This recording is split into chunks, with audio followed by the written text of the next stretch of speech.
people. I went in the tunnel,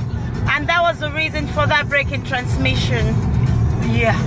Ebo inani Bukola Jesse àwọn tó bí òfò ko lebo gbogbo wa tó yẹ kó lọ school leribu ìdá mẹ́wàá ló ń jí nínú ṣọ́ọ̀ṣì Oli ọmọ gbé wiri Olúwa Bukola Elizabeth Anini Evans Jesse Anini yeye me show àwọn olè àwọn ọ̀daràn àwọn gbé wiri of Manchester of London Olúwa Bukola Elizabeth Anini gbé wiri olè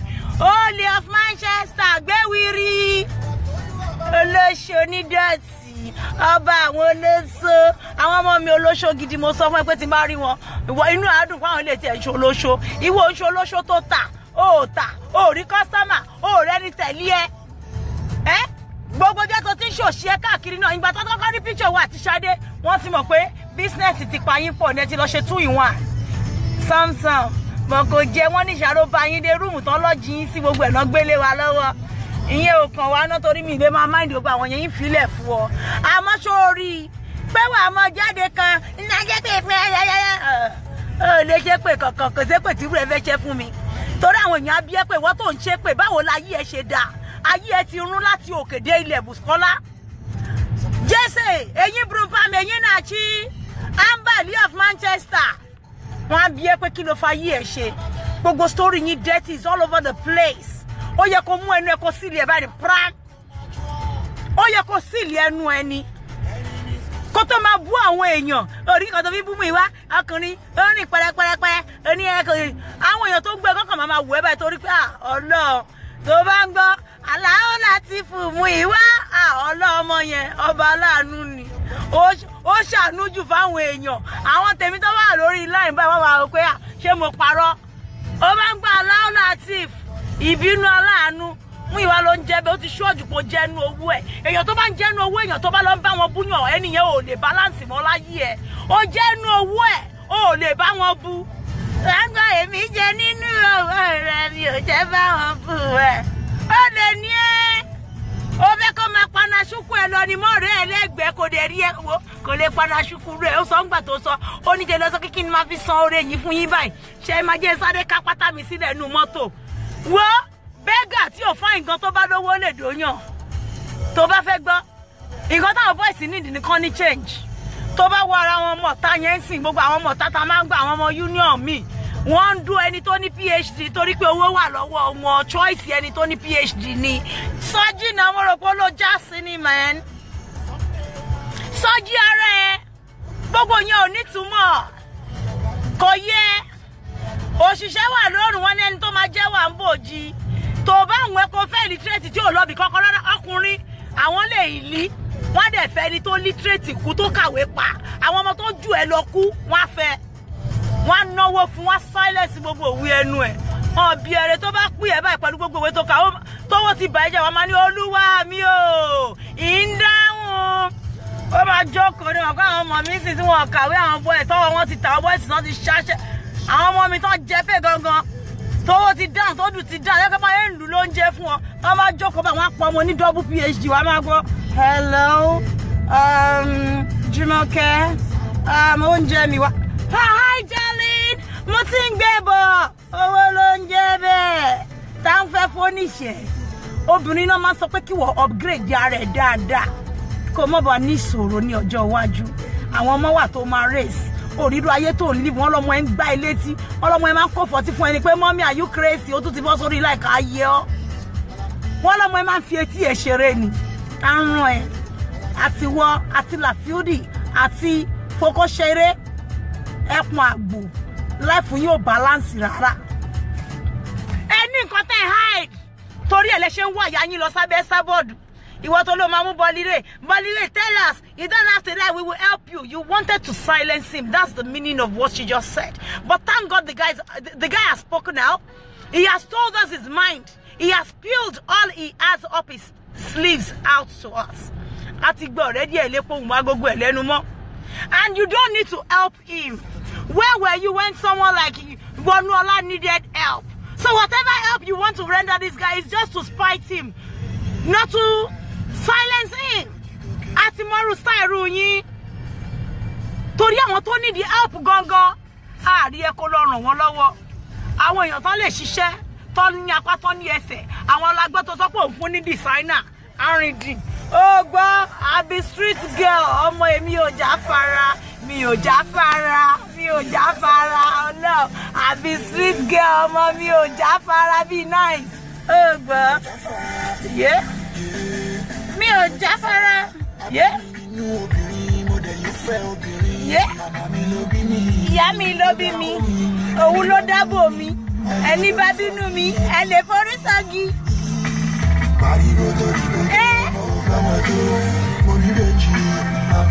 Ijó yìí náà ni. I live my life at the expense of nobody. Ó ṣe nice ọmọ ní ẹ ọ̀nà ó sọ̀rọ̀ jù ẹlẹ́lẹ́ orí. Wọ́n bá wọ́n ra wọ́n wá wọ́n orí wọ́n wá wọ́n orí wọ́n lé wọ́n bá wọ́n wá wọ́n orí. Ṣé ń gbọ́? Wọ́n lé wọ́n bá agbára tó já èmi lọ́ba mi ò jáfara àní mi ò jáfara street girl tó jájú àní mi ò jáfara bíi ti náì ọlọ́ ẹnu bá bínú orí Àbíkẹ́ ayé àtọ̀run apawọ́pọ̀ wọn á bínú ẹ̀ tọmọtọmọ tilétilé tẹbí tara ẹ̀ àní ẹ má sọ̀rọ̀ òdì tẹ́ bá ti sọ ẹ má kọ̀ sọ ni ó bẹ̀rẹ̀ sí ní ṣe lórí yín nìyí ìjọ tẹ́ ti ń sọ tí yàyín ti lóhùn ṣe pé mo wá wọ̀nù yàyín bóyá eré ló kọ́kọ́ pé kí ni ìyá kọ̀ sí ẹ̀ rí bó ṣe ń ṣẹ̀sìn ni báṣìírí ẹ̀ ṣe ń tú ló ń tútú làṣírí gbogbo èyí tó ń kójọ ń tú Làfúnkì sá kíjokíjo káàkiri ó gbé gbogbo èèyàn mẹ́ẹ̀ẹ́dọ́gbọ̀n jáde kán máa bóun bú Àbíkẹ́ ṣé yẹn ní kí àṣírí Làfúnkì bò ní làtírẹ́tà olórí ibú má ṣàǹfààní òfò kò ní yé ẹ̀yin aláwọn ọmọ mi wà collected àwọn ọmọ mi wà calculated orí wọn pé they are way too intelligent than you fucking gang teams. Ẹ lè fi wéra wọn náà. Ẹ wo orí yín dáadáa ẹ wọ́n síra wọn. Àwọn ọmọ mi street girls, street boys ni wọ́n sharp, wọ́n smart, wọ́n clever, wọ́n wà courageous, wọ́n wà brave. And it is that bravery, that street tactics that is working for us. Bá a sọ pé ẹ máa ti àkáǹtì wa bí 100 àtún padà bọ̀ bẹ́ẹ̀ làwọn náà máa hit yín. Abínibí yàtọ̀ sábílítì náà wọ́n bí mi mọ́rọ̀ yìí ni mo máa ń sọ pẹ̀lú rọrùn ni ìrọ̀rùn ló bá dé lọ́rọ̀ yìí. Àbíkẹ́ Bàsóńgà yálàyà àwọn anybody Sẹ́ríkì ohun ṣéwú ọ̀rọ̀ ṣéwú voice. Ẹja mi sẹ́yìn ọmọ mi rúmọlẹ̀ ńlá tó fẹ́lẹ́ sí ṣe máa tó àṣẹ. Ẹ bá ń gbọ́ Àbíkẹ́ on the throne ọkọ̀ yáyín Àṣàbí.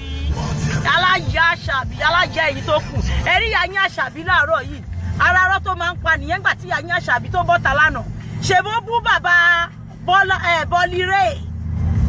ó bú bàbá ẹ̀ tí ó mọ̀ rí tí ó ṣẹgbẹ́ ìyá alájà àjà ẹ̀ lọ́nà ọ̀run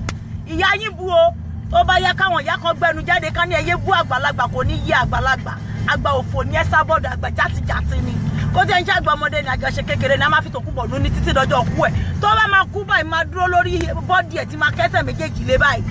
ẹ sábọ̀dù tó bá ń gbọ́ máa gbẹ̀yìn máa gbẹ̀yìn o máa gbẹ̀yìn máa gbẹ̀yìn o máa gbẹ̀yìn gbogbo ẹ̀yìn ọ̀tá mi o máa gbẹ̀yìn máa gbẹ̀yìn mo ní bá bẹ́ẹ̀ dìbò yìí ọ̀la èmi á gbẹ̀yìn o máa gbẹ̀yìn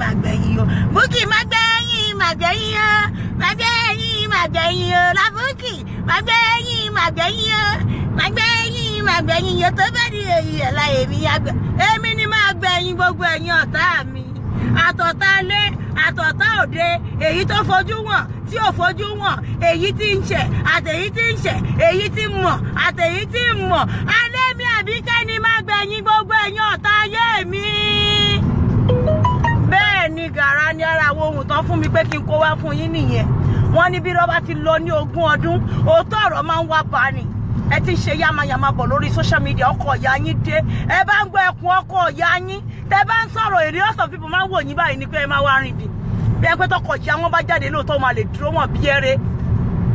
èmi ti sọ fún ẹ máa retí mi ní Manchester soon mi nífẹ̀ẹ́ kó pẹ́ máa dé Piccadilly bá débẹ̀ máa pè é Mi ìfẹ́ gbọ́ pé wà ní London. Mi ìfẹ́ gbọ́ pé wà ń bíṣẹ́. Má fún anytime. Mi ní kúrò má fún anytime. Má ṣe fídíò má takú síbẹ̀. Mo fẹ́ kẹ́ ṣe wọ́ọ̀sì yín.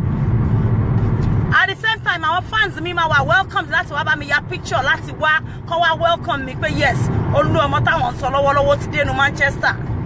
Ìjáyà gbogbo àwọn bully lórí social media. Dáwọ́ ogun dúró of Manchi, Ajagungbadé worldwide, one tí ò ní rival. Òní dá fẹ́ni tí ò ní dá Fúlàní àwọn ọ̀tá mi from January to December ní gara ó ṣọ́ọ̀jù. Ẹ má bàyàn jẹ́ kiri lẹ̀. Mọ́mọdé ẹ̀ mú àgbàlagbà.